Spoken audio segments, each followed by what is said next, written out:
Why didn't ancient humans go mad without entertainment? No phones, no music streaming, no movies, no video games.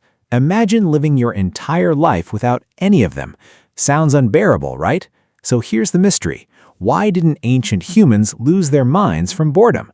The answer might completely change the way you think about entertainment and your own brain. For most of us today, entertainment is everywhere. The moment we feel bored, we unlock our phones, watch videos, scroll social media, or listen to music. But for over 99% of human history, none of these things existed. Ancient humans had no television, no internet, no books, and not even recorded music. Yet somehow they survived, not just physically, but mentally. So what kept them from going insane with boredom? The first thing we need to understand is that boredom itself is surprisingly modern. Our brains evolved in a world where every single day demanded attention. Finding food wasn't a quick trip to the grocery store. It could take hours of tracking animals, gathering plants, climbing trees, or fishing in rivers. Every sound in the forest could mean danger or opportunity. Survival required constant observation.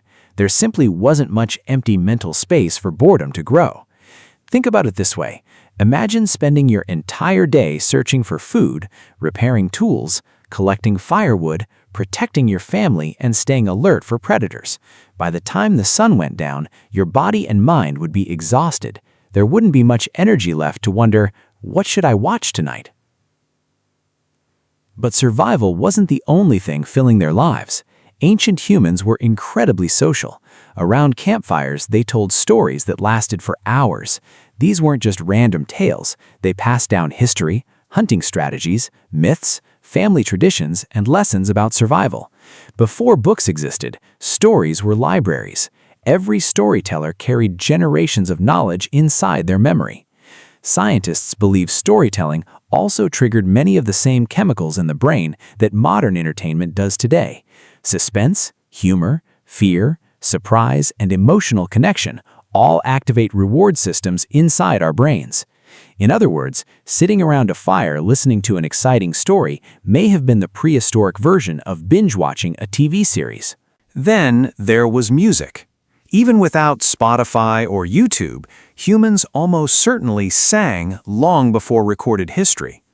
Archaeologists have discovered ancient bone flutes dating back over 35,000 years.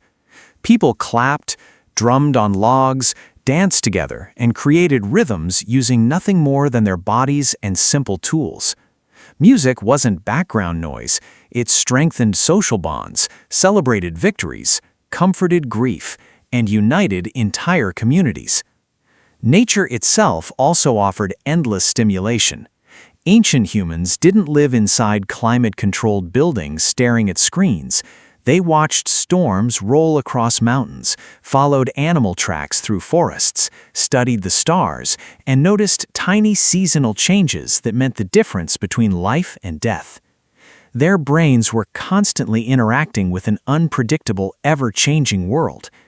Modern research suggests that spending time in nature naturally captures our attention in a way that reduces mental fatigue, a benefit our ancestors experienced every single day. Another important difference is how our brains respond to constant stimulation. Today, we're surrounded by endless novelty. Every swipe reveals a new video, a new meme, or another exciting notification. Over time, our brains become accustomed to this rapid stream of rewards, making quiet moments feel unusually empty. Ancient humans never experienced that overload. Their brains were calibrated to appreciate slower, simpler experiences because those experiences were all they had, and they were enough. Children in prehistoric societies didn't have toys from a store, yet they still played constantly. They chased each other, practiced throwing sticks, climbed rocks, invented games, copied adult behavior, and explored their surroundings. Play wasn't separate from learning, it was learning. Every game prepared them for real-life challenges they would face as adults. Even creativity looked different. Ancient cave paintings, carvings, jewelry, and body art show that humans have always loved creating beauty. Making art wasn't just decoration, it expressed identity, spirituality, and community. The process of creating itself likely provided satisfaction, similar to how people today enjoy painting, writing, or building something with their hands. Interestingly, psychologists say boredom isn't always a bad thing. When the brain isn't overloaded with information, it begins to daydream, imagine, solve problems, and create new ideas. Ancient humans probably experienced these quiet mental moments far more often than we do today. Without constant distractions, their minds had space to wander, and that may have helped fuel human creativity and innovation. So, did ancient humans ever get bored? Probably yes. They're still human, after all. Waiting during long winters, recovering from illness, or watching over camp may have felt slow at times. But boredom wasn't a permanent state, because life itself demanded participation.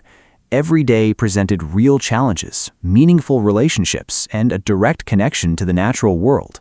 The real question might not be why ancient humans didn't go crazy without entertainment.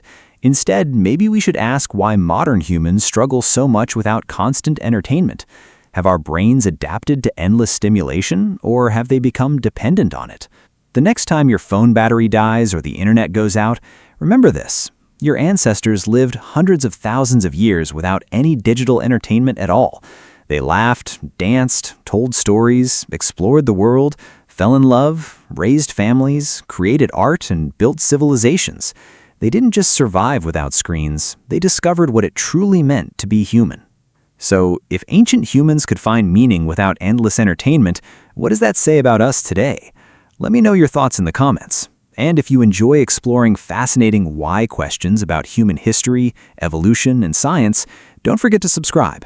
Thanks for watching.